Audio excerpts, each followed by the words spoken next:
This podcast is brought to you by Most Valuable Podcasts, leading the league in podcasting entertainment.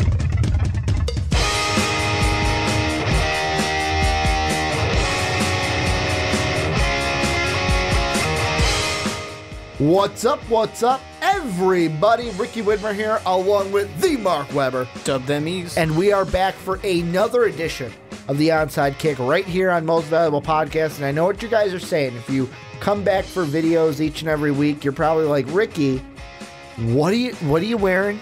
I never see you in anything besides a t-shirt. I do have a t-shirt on right now. It's the same color, though. It's just very the same color, but it's the one I wore for the Primetime Podcast.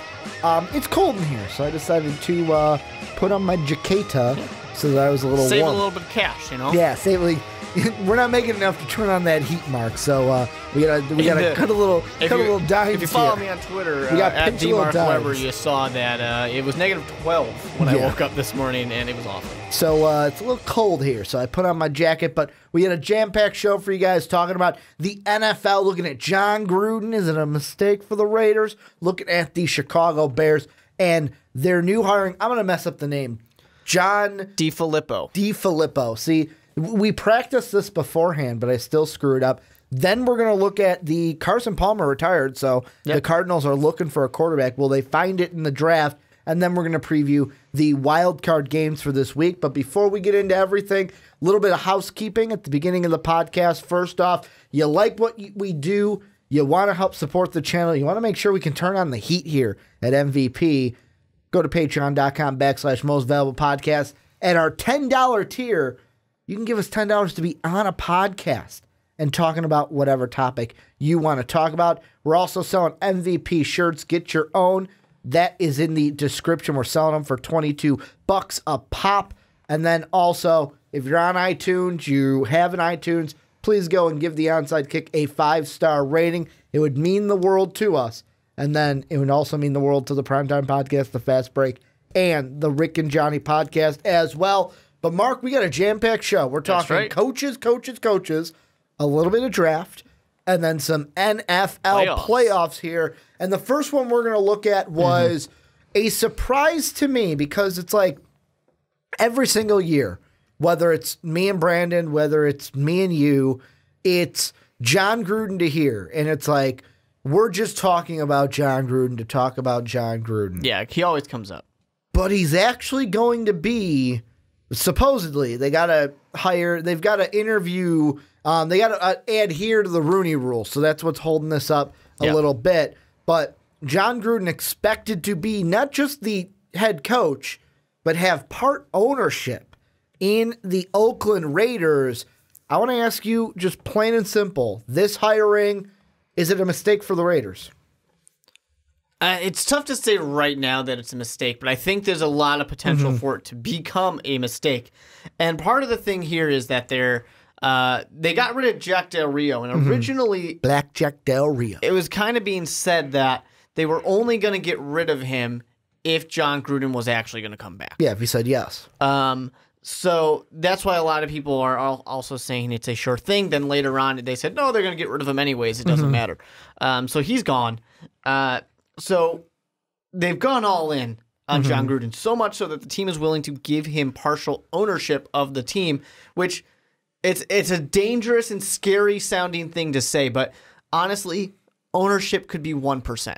It could be a single stock. Yeah. Even though the Raiders don't sell stocks, that's the Packers. Yeah. But still, literally, you can go and you can buy a stock of the Packers, and you are an NFL owner now. Congrats. You paid however much, you got one stock, you're good to go. Because they're the only publicly owned team. Correct. So that essentially can be what it is for the Oakland Raiders. I mean, the Chicago Bears, as I'm wearing my Bears scarf right now, the McCaskies own 80% of the team. Yeah. You know, so there are different ownership groups when they're talking about the Carolina Panthers and Diddy and Colin Kaepernick, and I forgot who the third person. They were going to split it up 33, 33, 33, you know, with decimals for all you math people out there. But, you know, there's different ways to do it. They're going to bring in one other guy, and he's going to have the 1%. Yeah, right. Because, I mean, they could give Jon Gruden 10%. They could give him 1%. They could give him 90%. They could do anything they want with that way, it's going to be a low amount, I'm sure. And it might even be tied to, if you've ever worked for a company that does stock options of like, hey, you can take a little bit less money maybe, and we'll just give you stock in the company. The idea is it incentivizes you to do better, to get more. By doing better, then you're also making your stock worth more. Yeah. CEOs do this. People who are high up in companies do this a lot. Does it work in the NFL? I don't think so. Out. And I don't think it's a good idea in the NFL, and I don't want to cut you off right away. The interesting part about it is what you just said. Is it depends on how much they give, but virtually it's you know what? Usually it's you're coaching for your job. Yeah. But if we give you ownership, you're coaching to make sure you make more money because of your whatever ownership in said company. Which is the idea, and I don't know if it actually works, though, is the thing that I struggle with, because the average life of an NFL coach is not very long. It just really isn't. And... you can do this actually at Walmart as an example. Okay. Is that you can be an hourly employee making your minimum wage or a little bit higher if depending on whatever they pay. And you can do the stock option. You can get stocks. And it's a good idea if you're going to be there for a long-ass time. The average life of an NFL coach is not very long. No. So there's not much of an appeal, I think, to do that. I mean, Jon Gruden here, props to him because he is really betting on himself to be like, I'm going to be here for a long time, which is funny because with the Raiders, with the Tampa Bay Buccaneers, he didn't have all that long that he was with either one of those teams. I mean, longer than a lot of coaches, sure. He didn't get chutted. No. But he didn't Vance Joseph. Yeah, he didn't get the Marvin Lewis treatment, though, of, you did poorly, but we're going to sign you anyways. So I don't know. It's just the kind of thing to me that doesn't make much sense. I don't really see how that's that much of an incentive for a coach because teams can be bad and they'll still make money. Well, what I was going to say is it a mistake for the Raiders? I don't want to go out and say that it's for sure a mistake because I'm kind of in the middle about it where first off, I'm thinking the Raiders had to do this. The Raiders are moving to Vegas. It's a commuter town. It's going to be a town where if you don't make a splash and bring in a high-profile coach, your stadium's going to be mostly visitors. I would assume that, hey, you know what? Vikings are playing in Oakland. You know what? I'll make a weekend out of it. Let's go down on Thursday night. We'll fly down. We'll be there on Friday, Saturday, go to the shows, go to the casinos. Sunday, we'll go to the football game. Hell, you can even do it if it's late enough in the season. Yeah. It's like, you know what? We'll go see the Vegas Golden Knights because they're doing good if I want to go see a hockey game. And then I can fly home either Sunday night or Monday. And that's great. If that's what you want your stadium to be. I wouldn't want my stadium to be mostly visiting fans. They had to do this in that sense. They had to bring in a name where it was like, you know what? We got to bring in someone where Raider fans go, I want to go to these games. I want to go and be a part of this game. The only thing that I'm questioning is if Jon Gruden's the right hire. In that sense, he is. But I'm talking football now. Is he the right hire? Because it was brought to, I always talk about, he won a Super Bowl and look at how great he was when he was with the Raiders. But Colin Cowherd brought up today, he's more of a cynical mind than I am. He goes, first off, you were run out of town, or you were traded from Oakland to the Tampa Bay Buccaneers. Really, people say, well, if it wasn't for the Tuck rule, he would have won a Super Bowl. Yeah, but he lost that game. If de facto, it still happens. Lost. And then it's like you go to the Tampa Bay Super Bowl, and some people want to give Tony Dungy just as much, even more credit for that Super Bowl win than Jon Gruden because of the defense that they had in Tampa. And that's a big thing that people will say is that Jon Gruden won with somebody else's team, very much like people will say that And the about playbook. Yeah, a lot of people say that about Gary Kubiak. It's like, yes, you did just win a Super Bowl, but John Fox and John Elway put that team together. Yeah. They just switched you with John Fox. And that's fine to an extent. I mean, you don't have to be the team builder kind of guy. You can just be the guy that gets more out of your players. And that's what Jon Gruden actually is really good at, is getting more out of players. He's a great motivator. He's a great, hoorah kind of guy. Let's go out there and let's play. So that's an interesting thing to it. I think what's something that just is, I don't know, I find it a little funny, is Oakland trades. That's something you don't hear about happening that often, but they trade a coach to Tampa Bay. They didn't win a Super Bowl with Jon Gruden. They then lost another Super Bowl in just couple more years, I think is when that next one was. Yeah, it was 2002, I think, was it? They had a chance with Jon Gruden and then a chance to beat Jon Gruden and didn't make it happen. And now you're going to go and you're going to bring him back. I don't know. Something about that to me just is a little, I don't know. I don't know how Raiders fans feel about it, but it would make me feel a little, It was not sure how. 2003, January 26th of 2003 was that Super Bowl. Now, the one thing I do like about this Jon Gruden hire, though, that I like a lot is He gets to work with Derek Carr. Yeah, it's Derek Carr. Jon Gruden has always been kind of one of his biggest criticisms is the fact that he always feels like he can make anybody into a good quarterback. And he's worked with some pretty not good quarterbacks. Well, now he gets to work with a really good quarterback in Derek Carr, who underperformed this year. There's no doubt in that. But he gets to work with a really good quarterback. And he gets to hone in this quarterback a little bit.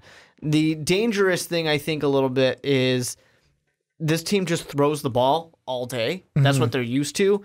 Moving over to the Jon Gruden West Coast offense that he likes, he's going to have to get in there and rein in Derek Carr a little bit and be like, we can't just throw it up in the air all day, just Crabtree. Or Who's Cooper. not going to be there?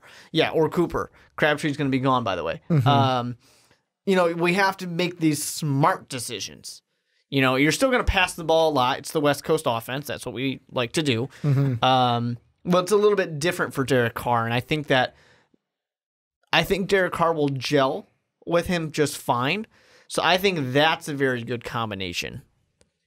The position I look at to where I don't know why I look at it, only because, I mean, if you look at the numbers of the guy they got rid of, who's on my team this year, is Latavius Murray.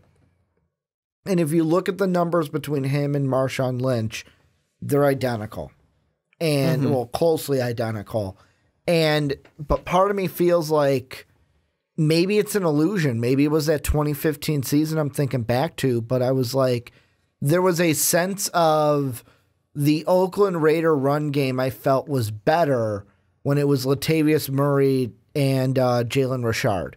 Yeah. This year with Marshawn Lynch, I didn't feel like the run game was the same that we were used to. So part of me feels like go make a splash either in the draft or, well, at the draft, Saquon Barkley's probably not going to be at 10. I'd be surprised if, like, at this point. Most likely he won't. Yeah. Unless he does not go to Cleveland at 4. I'd be surprised if he got 210 is where Oakland will be in the draft. But I feel like that's part of the good is what you were saying. Getting the most out of Derek Carr, getting the most out of Amari Cooper, hyping up the defense, which has some young players on it, especially I'm thinking Khalil Mack. On the flip side, though, this is great for Jon Gruden because you got to think about it this. He works at a company right now, ESPN, that is slashing like crazy. They're getting rid of salaries. They're slashing salaries. And he's one of, if not the most highly paid ESPN employees. But I still also feel like he's one of the safest employees. Now, I've said before that I've thought that about other people too, but I feel like he's very safe. It's not a necessity of being safe. It's a necessity of looking at the future and trying to stay ahead of the curve. You look at Monday Night Football. Monday Night Football isn't what it used to be. It's not the high profile that it used to be back in the day. And you look at like a guy like Herm Edwards, who just got out of, he did the same thing. I'm going to get out of ESPN to go back to coaching. He went to Arizona State. I think this is Jon Gruden kind of hedging his bets a little bit, saying, you know what, I could stay here, I could be fine, but with the kind of ship where it is right now, I'm going to get off now, go to this nice situation where I'm going to get paid to coach and get some part ownership before this ship sinks, if it does. Because I could sit there and go, oh, I don't think it's going to sink.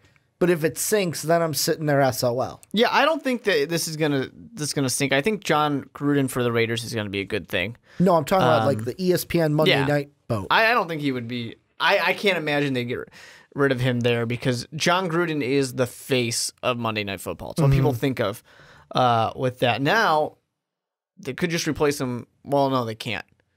That's CBS. Never mind. I was going to say Tony Romo because that's the new everybody's favorite color guy right now. Well, hey, they can offer him more money. They can get Jay Cutler. No, they can offer Tony more money. I don't know. They got too good of a dynamic over there. With I don't Jim think he's Nance going and to leave. Tony Romo. Yeah.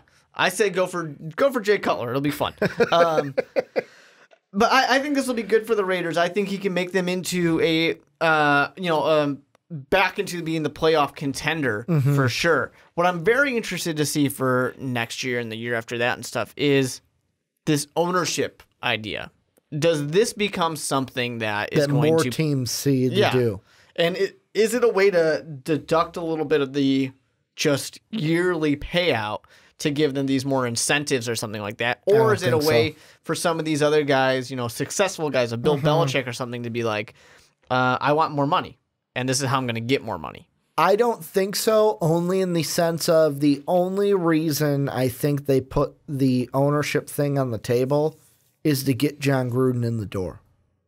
I think if they wouldn't have offered him ownership... I don't think they offered it. I think he asked for it. No, that's what I'm saying, is then in that case, I don't even think it's on the table if he doesn't... if in either case, it's not on the table if he doesn't ask for it, because... the only way it's either being asked for or being offered is if the Raiders think, I need to offer it to get him in the door. Sure. Or if Jon Gruden's thinking, this is what's going to get me out of the broadcast booth. My guess would be Jon Gruden said, I have no interest in leaving, I guess, unless you give me ownership. And they're like, oh, yeah, we'll do it. But I think that we all understand. Either way, it was an incentive to get him out of ESPN. That's the thing, though. We all know how these contracts work. It doesn't matter what yesterday's contract was. It matters that contract exists. True. Kind of like with quarterbacks. Yeah. It doesn't matter why this quarterback got a lot of money. I'm going to get more. Or if he asked for it, now more people are going, wait, I can do that? Exactly. I can ask for that? That's what my thought is. It's not going to be, it's not going to be McVay, this kind of young unknown guy who just comes out and goes, I want ownership. It's going to be the old guys. Yeah, it's going to be the renewal. It's going to be somebody like Pete Carroll. It'll be John Fox. Hell, it could have been Marvin Lewis, who just got a 2-year extension saying, I'll take some ownership, please. And maybe it doesn't pick up, maybe it does. But I think that this will be an interesting thing now that it's an option. And then what about some of these other guys? What about Aaron Rodgers, who's going to get a new contract soon? Can he do it? Can he get an ownership in the team? While playing? Why not? First player owner? I mean, we have a coach. We have a coach who's going to be a coach owner. If it's the Packers, he can't. Unless he buys his own stocks. They can buy the stocks. No, I know. Yeah. But he would have to buy the... It's not... The team would buy the stocks and then give it to him. Okay. Essentially is what would happen. Okay. We're getting into some fancy business stuff here. But I mean, why not a guy like Kirk Cousins who is going to demand a really big contract? I think that on that level, when we're talking about players doing it, we're getting a little bit too crazy for I don't see it. I mean, it is different, but I don't see it really being that different from a coach. What happens if Jon Gruden gets fired by the Raiders in 3-4 years? Well, he would get a vote. He would get a vote. He would get a vote to no. Potentially, he could get multiple votes. Depending on how much ownership he has. He also could potentially profit off of this team that fired him. Or will they write something into the contract that says if you're no longer part of this team, you're agreeing to sell your shares? You're agreeing to sell your ownership because, once again, they're not actual shares. Well, it's all going to be about the fine print. and what it is in the end. But to wrap up everything before we move into your Chicago Bears, any final thoughts on the Jon Gruden? I'm going to just say hiring because it's a done deal. They just got to essentially they just got to play by the rules. And I just think that the Jon Gruden thing, so many people are saying, sure, it's a shoe-in win, or no, it's an utter failure. And he was a good coach. I think he's a slightly overrated coach because people really put a lot of stock in that one Super Bowl win. But on the flip side, the people who think he's bad act like he is the worst coach of all time. I think time will tell. I think being away from the NFL has a lot of potential to harm his success, but if anybody's a fucking scholar of the game, it's Jon Gruden. Question for you, and this is going on the Rooney Rule side for the Raiders.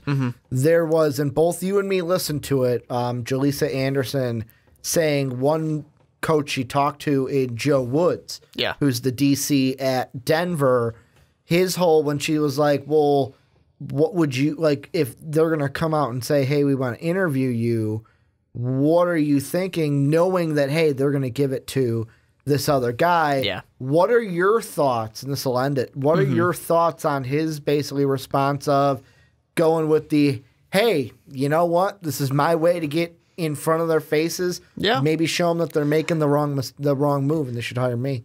To an extent, I totally understand the Rooney Rule. I understand why it exists, and I agree with why it exists. But at the same time, I don't think it's very effective. That's essentially what I come down to. It's nice to have the interview practice. Everybody should get some interview practice. The best time to find a new job is when you're not looking for one. True. So that's that old adage they say, you get that interview practice, things like that. So that's nice. Two, it does get your name out there. I mentioned Terrell Austin because he's a guy who gets interviewed a lot for the Rooney Rule. That's the only reason people really know his name. Now, the flip side of that is he's also a guy who's getting passed up all the time. That also hangs with you, though. If you're a guy who gets interviewed a lot but doesn't get a job, people are thinking, well, there's obviously something wrong with you. I think the Rooney Rule is a nice idea to encourage teams to go out and hire a minority candidate, but I don't think it's actually leading to that. But what I was asking is, more importantly, his mindset of not looking at it as what, I'm not going to get hey, I'm going to still go in there and try to wow you. I think he's either naive or it's bullshit. Okay. I highly, highly, highly doubt there's a lot of minority candidates out there who know they're not going to get the job, really that excited to walk in there. I'm sure he's sitting there saying... Based off of your answer, I'm going to go with bullshit because he's a 14 years of experience and he's 47.